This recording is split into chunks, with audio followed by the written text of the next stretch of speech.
3% ఉన్న సామాజిక వర్గం 14 సంవత్సరాల నుంచి మా నాయకుడు ముఖ్యమంత్రి అవ్వాలి ఆయనకుంటే, మరి 25% రిప్రజెంటే కాకుండా బడుగు బలహీన వర్గాలకు రాజ్యాధికారం దూరంగా ఉన్న ఈ వర్గాలన్నీ కూడా కలిపి 89% మాకు రాజ్యాధికారం కావాలి, ఎప్పుడు మీ పలకలు మొయలేవు అని అడగటం తప్ప? అంటే మీరే కావాలా? అంటే మీరు అక్కడ టీవీ ఛానల్లో విశ్లేషకుల రూపంలో, రిపోర్టర్ రూపంలో ఉండి ఈ జాతి పెద్దల్ని 2 కళ్ళు లాంటి ముద్రగడ పద్మనాభాన్ని, జోయ్ గారిని తిట్టిస్తారా? ఇది కరెక్టేనా? రాజకీయాల్లో ఉండి హోందాగా ఉండాలి సార్. నేను స్ట్రెంత్ లేదు అని చెప్పి ఎప్పుడు అనకూడదు, అస్త్ర సన్యాసం చేయకూడదు. డైరెక్ట్గా జగన్ ఎదుర్కొన్నప్పుడు జగన్ అస్త్రాలతో ఎదుర్కోవాలా. ఇప్పుడు చంద్రబాబు నాయుడు గారు ఉండి ఏం చేస్తున్నాడు ఇక్కడ? మీ సామాజిక వర్గాన్ని మీ చేత తిట్టిస్తున్నాడు ఇక్కడ. అవును, పెద్దలు కురువృద్ధులు లాంటి వాళ్ళు సలహాలు ఇస్తే తీసుకోండి, లేకపోతే వదిలేయండి. నాకెవరు సలహాలు ఇవ్వద్దు అనేవాళ్ళు ఎవరు ఉండరండి ఈనాటి రాజకీయాల్లో. నాకు సలహాలు ఇచ్చేవాళ్ళు నాకు అవసరం లేదని అనరు. నాకు స్ట్రెంత్ లేదు, 800 కార్యకర్తల్లో కూడా బూత్ స్థాయిలో ట్రైనింగ్ చేసుకునే వాళ్ళు లేరు, టీడీపీకి ఉందంటే మరి 16% ఓటు బ్యాంక్ పెరిగి ఎందుకు బీజేపీ అధిష్టానం వైపు మీ వైపు చూస్తుంది? వారాహి 1, 2, 3 ద్వారా అధికార పక్షం జగన్మోహన్ రెడ్డి గారి కంటే మీకు ఎందుకు జనం వచ్చారు? ఇక్కడ యాశించే స్థాయి నుంచి శాసించే స్థాయికి రమ్మని చెప్పింది ఈయనేగా. ఇదే జోయ్ గారిని పిలిచి 35%, 25% ఉన్నారు మీరు. గోదావరి జిల్లాల్లో గెలుపోవటం అనేది ఎవరి చేతిలో ఉంటుందండి? కాపులు. అక్కడ ఎవరు గెలిస్తే వాళ్ళు అధికారులు వస్తారు. ఇప్పుడు ఓటు బ్యాంక్ తరతరాల నుంచి ఈ జాతులన్నీ కూడా బానిసలాగా బతకాలి సార్. ఇప్పటికీ ఎంతైనా పరిస్థితి అంతే కదా జరుగుతుంది ఇక్కడ. 3% ఉన్న ఆ సమాజ వర్గం మళ్ళా ముఖ్యమంత్రి కావాలని కోరుకుంటుంది 7 పదుల వయసులో. ఈయన 5 పదుల వయసే, ఈయన కావాలని కోరుకోవడం తప్ప. ఈ టైంలో వేస్తారా మరి? ఇప్పుడు గోదావరి జిల్లాలో పవన్ కళ్యాణ్ గారు సిచ్యువేషన్స్ ఏంటంటే మోస్ట్ కాంప్లికేటెడ్ సిచ్యువేషన్ సార్. ఒకవైపు మోదీ గారు అంటే చరిష్మా ఉంది, జాతీయ స్థాయిలో ఆ పార్టీ వస్తుంది, మార్పు కోసం కోరుకుంటున్నారు. ఇప్పుడు పోలరైజేషన్ కావాలంటే, ఓటు ట్రాన్స్ఫర్మేషన్ కావాలంటే ఈయన సెంట్రల్లో వెళ్తే ఇబ్బందికరమైన పరిస్థితులే. సెంట్రల్కి వెళ్తే ఇక్కడ 23 మంది ఎమ్మెల్యేలకి ప్రతినిధి ఎవరు నమ్మాలి? చంద్రబాబు గారు. ఎట్లా నమ్ముతారు? పొత్తు పెట్టుకున్నప్పుడు నమ్మాల్సిందే. నాయకుడే. ఇప్పుడు ఆయన నోటి నుంచి ఏ రోజు కూడా పవర్ షేరింగ్ ఉంది అనే మాట అంటాడా సార్? ఆయన ఎందుకు ఒప్పుకుంటాడు? ఆయన ఒప్పుకోడు. ఆయన లొకేషన్ పైకి తీసుకురావాలని ఆయన ప్రయత్నం చేస్తున్నప్పుడు పవన్ కళ్యాణ్ గారిని శాసనసభకి ఎందుకు పంపిస్తారు ఆయన? అంటే 2014లో మీ నాన్న సీఎం కావాలని త్యాగం చేయాల్సింది, త్యాగశీలుడిగా పవన్ నిలిచిపోవాలా. 2019 విడిగా పోటీ చేస్తే ఓడిస్తారు. తెలుసుకోవాల్సింది పవన్ కళ్యాణ్ గారు సామాజిక వర్గ ప్రజలు. డెఫినెట్గా సార్. ఈ రోజు కాకపోయిన కిషోర్ గారు మనల్ని చాలా మంది తిట్టవచ్చు, తిడతారు తప్ప తిడతారు, నన్ను తిడతారు. ఉన్న విషయం ఏం లేదు, ఉన్న వాస్తవం అది. భయపడాల్సిన అవసరం లేదు. నేను యాజ్ ఏ లా గ్రాడ్యుయేట్గా అన్ని చూసాం, సమాజాన్ని చూసాం. మనం కోరుకుంటుంది మార్పు కోసం. సమాజంలో సప్రెస్డ్ గ్రూప్స్ రాజ్యాధికార దిశగా వెళ్తున్నారు కదా. 7 దశాబ్దాల వాళ్ళ కళల కోరిక నెరవేరాలి కదా. ఈ 2 కుటుంబాలే ఈ 4 పార్టీలు లీడ్ చేసేది ఏందనేది కిషోర్ గారు మళ్ళా చెప్తున్నా.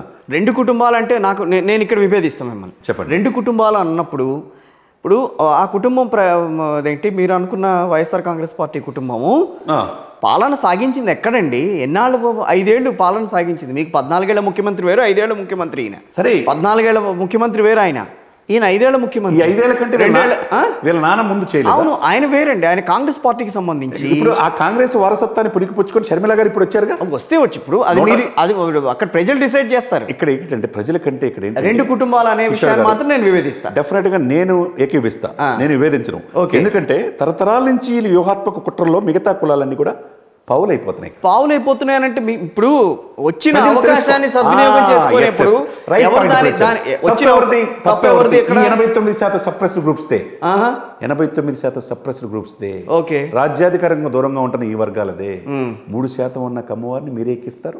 14 సంవత్సరాలు మీరు అన్నట్టు చెయ్యాలా చంద్రబాబు నాయుడు గారు? మరి అదే వియ్యంకుడు భార్య గారు పురంధేశ్వరి గారు బీజేపీ జాతీయ పార్టీకి అధ్యక్షురాలు ఇక్కడ. అంటే వాళ్ళిద్దరూ ఏదర్ బీజేపీ ఆర్ టీడీపీ కమ్మ సమాజ వర్గం. ఇక్కడ షర్మిల గారు జగనన్న వదిలిన బాణం తన వైపే దూసుకొస్తుంది. వాళ్ళ అన్న వైసీపీ ప్రాంతీయ పార్టీకి అధ్యక్షుడు, 150 సీట్లతో ఉన్నాడు. మళ్ళీ వైనాట్ 175 వెళ్తున్నాడు. ఇక్కడ రెడ్డి సమాజ వర్గం. ఒక కుటుంబం వేరే పార్టీలైనా వీళ్ళిద్దరూ రెడ్డి, ఇక్కడ కమ్మ. ఎవరికి వస్తుంది ఇక్కడ రాజ్యాధికారం? ఎవరు పావులుగా మిగిలిపోతున్నారు కదా సార్ కిషోర్ గారు? ఎందుకు ఈ 89% సప్రెస్డ్ గ్రూప్స్ ఆవేదన ఏంటి?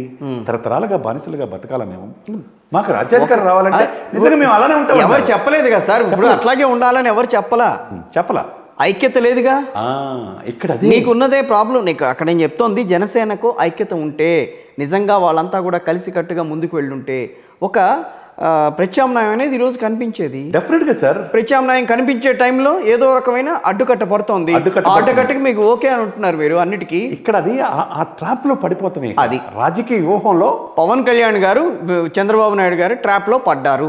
అని మనం అనుకోవడానికి ఉంటుందా ఈ టైంలో? అంటే ఇప్పుడు ప్రజలు అనుకుంటున్నారు ఇక్కడ, నేను అనుకోవటం అనేది కాదు. అదే అంటే సమకాలీన రాజకీయాల్లో పవన్ కళ్యాణ్ పరిణితి చెందిన వ్యక్తే, దార్శనికుడు, పార్టీని కాపాడినోడు, మోదీ మన్ననలు పొందినాడు, ఇవన్నీ కథనలేంది. కానీ ఇంత తెలివితేటల వ్యక్తి ఎందుకు 24 సీట్లకే కన్ఫైన్ అయిపోయాడు అనేది ప్రజల ఆందోళన. ఓకే, అదే సమయంలో రెండోది ఏంటంటే రాజ్యాధికారం దిశగా సీఎం నా పదవి కావాలి అని ఎందుకు ఈయన అడగలేకపోయాడు? ఈయన ఎందుకు ఇవ్వట్లేదు? ఎందుకు ఈయన మాట్లాడలేకపోతున్నాడు? ఓటు పోలరైజేషన్ కావాలంటే ఒకటే కిషోర్ గారు, నేను ఈరోజు మీకు చెప్తారు, రాసి పెట్టుకోండి. ఓటు పోలరైజేషన్ ట్రాన్స్ఫర్మేషన్ జరగాలి అంటే 25% కాపులు గెలిపోవటములు డిసైడ్ చేసేవాళ్ళు. 175లో 80 స్థానాల్లో ఉన్నారు వీళ్ళు. గెలిపోవటములు డిసైడ్ చేశారు. పూర్తిగా గెలవకపోవచ్చు కానీ ఓడించడానికి మాత్రం సిద్ధంగా ఉంటారు వీళ్ళు. ఆత్మాభిమానం ఎక్కువ కాపులకి. తరతరాల నుంచి బనిసలాగా ఉన్నారు. రిక్షా పుల్లర్లు, రిజర్వేషన్ అంశం లేదు. రిజర్వేషన్ కోసం పోరాడుతుంది ఎవరండి? వీళ్ళెవరైనా సోకాల్డ్ జనసేనలో పెద్దలు కానీ టీడీపీలో పెద్దలు కానీ పోరాడుతున్నారా?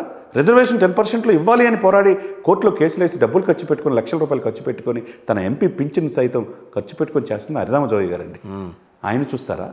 కాపు జాతి కోసం ప్రయత్నం చేస్తున్నాడు అంటే కాపులు ముందుకు వస్తేనేమో వీళ్ళకి ముద్ర పడిద్దా? వీళ్ళు 3% ఉన్నా వీళ్ళే పరిపాలించాలి. మళ్ళా వీళ్ళు 6 నుంచి 7% లేకపోతే 8% ఉన్న రెడ్లే పరిపాలించాలా? మిగతా 89% సప్రెస్డ్ గ్రూప్స్కి వీళ్ళల్లో అనైక్యత వల్ల వీళ్ళని విభజించి పాలించుతో ఈ 2 వర్గాలు వ్యూహాత్మకంగా పరిపాలన చేతిలో పెట్టుకొని మిగతా కులాలంతా అధికారానికి దూరంగా చేస్తే కుట్రలో వీళ్ళు పావులైపోయి సమిదలైపోతున్నారు సార్. అది బానిస ఎన్నాళ్ళు సార్ పోరాడితే పోయేది. నేను ఆ విషయంలో నేను యాక్సెప్ట్ చేయను.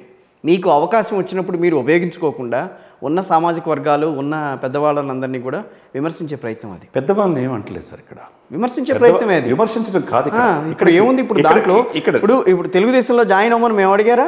నేను అడిగానా? లేకపోతే మీరు అడిగారా? లేకపోతే ఇంకొక వ్యక్తి అడిగాడా? మీరు తెలుగుదేశంతో కలిసే కదవండి జనసేన ఎవ్వరూ అడగల. జనసేనగా వెళ్ళమని అడిగారు. జనసేనగానే వెళ్ళమన్నారు ప్రజలంతా కూడా. జనసేన కార్యకర్తలు కూడా అదే చెప్పారు. కానీ వెళ్ళి కలిసింది ఎవరు? అంటే కలిసింది కాదు సార్, అంటే చారిత్రాత్మక అవసరం అవతల వ్యక్తి. అదే ఆ చారిత్రాత్మక అవసరమే ఈ కొంప ముంచింది ఇక్కడ మీకు. డెఫినెట్గా అదే జరుగుతుంది ఇక్కడ. నేను ఇప్పుడు ఈ రోజు కూడా చెప్తున్నాను సార్, ఈ మాటకి కట్టుబడి ఉంటాం మనం. చారిత్రక అవసరం అని చెప్పి ఏదో ఉన్న పార్టీని దించేసేయాలి, వాళ్ళు తప్పించే మనమే ఎక్కాలి. ఎక్కచ్చు, కాదనట్లే, ఎవరికి కూడా కాదనరు. దీనికి ఒకళ్ళు కాకపోతే ఇంకోళ్ళు ప్రత్యామ్నాయం కావాలి, ఒక పార్టీ కాకపోతే ఇంకో పార్టీ ప్రత్యామ్నాయం కావాలి. కానీ ఆ పార్టీ ఈ పార్టీ కంటే ఆ పార్టీ బలమైన ప్రత్యామ్నాయంగా చూపించగలిగితే ఆ రకంగా దాన్ని తీసుకురాగలిగితే ప్రజలు కూడా దాన్ని విశ్వసిస్తారు. నిజంగా ఓకే హీఈస్ క్యాపబుల్ పర్సన్ అని అనుకుంటారు. ఏది ఆ క్యాపబిలిటీ ఎక్కడ కనిపించింది?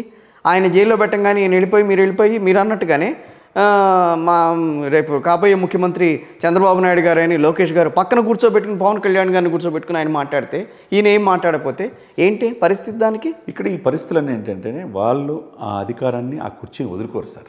ఇక్కడ ఈయన అతి మంచితనం. పవన్ కళ్యాణ్ గారు అంటే సమకాలీన రాజకీయ స్థితి ప్రజ్ఞుడు. ఇప్పుడు ఎట్టి పరిస్థితుల్లో జగన్ని దించాలి అనేది ఒకటే పెట్టుకున్నాడు ఆయన లైను. ఆ దించే క్రమంలో చంద్రబాబు నాయుడు సీఎం అయినా పర్లా, నాకు రాపోయినా పర్లేదని అనుకుంటున్నాడు ఇక్కడ. కానీ ఇక్కడ క్షేత్రస్థాయిలో అది కోరుకోట్ల, ప్రజలు కోరుకోట్ల. పద్దాకలు మోయటానికి వాళ్ళు సిద్ధంగా లేరు. ఈయన సీఎం కావాలని కోరుకున్నారు. ఈయన శ్రేయభిలాషులు ఎప్పుడైనా మీ మంచితనం కిషోర్ గారు అబ్బా మీరు వీరుడు సూర్యుడు అని చెప్తే మిమ్మల్ని ప్రశంసిస్తే ఏదో నేను మంచోడిని కాదు సార్ కిషోర్ గారు కొద్దిగా ఇది మార్చుకోండి మీరు అని అంటే అది నీ శ్రేయభిలాష అది ఈ రోజు కాకపోయినా రేపైనా తెలుస్తుంది మీకు. ఇక్కడ ఏంటంటే మంచి చెప్తే ఏదో అంతా బాగుంది అనుకుంటే పొరపాటు. ఇక్కడ ఎవరు ఆడుతున్నారు? ఇక్కడ వ్యూహాత్మకంగా ఈ పార్టీని ఏ విధంగా నిర్వీర్యం చేస్తున్నారు? దశాబ్ద కాలంగా ఉన్న ఈ పార్టీని 10 సంవత్సరాలు ఇంతో సెయిల్ అవ్వాలని కోరుకుంటున్న ప్రజల పరిస్థితి ఏంటి సార్? ఇక్కడ అవును యూత్ పరిస్థితి ఏంటి? జన సైనికుల పరిస్థితి ఆవేదన ఉంది సార్. అది మాట్లాడుకోవాల్సిన జన సైనికులే అంతే. వేరే మహిళలు ఉన్నారు, జన సైనికులు ఉన్నారు, యూత్ ఉన్నారు, యంగ్స్టర్స్. మొదటిసారిగా ఓటు హక్కు వేసేవాడు ఏమనుకుంటాడు? సరికొత్త రాజకీయం చూడాలని కోరుకుంటారు. వాళ్ళ పరిస్థితి ఈరోజు ఏంటి?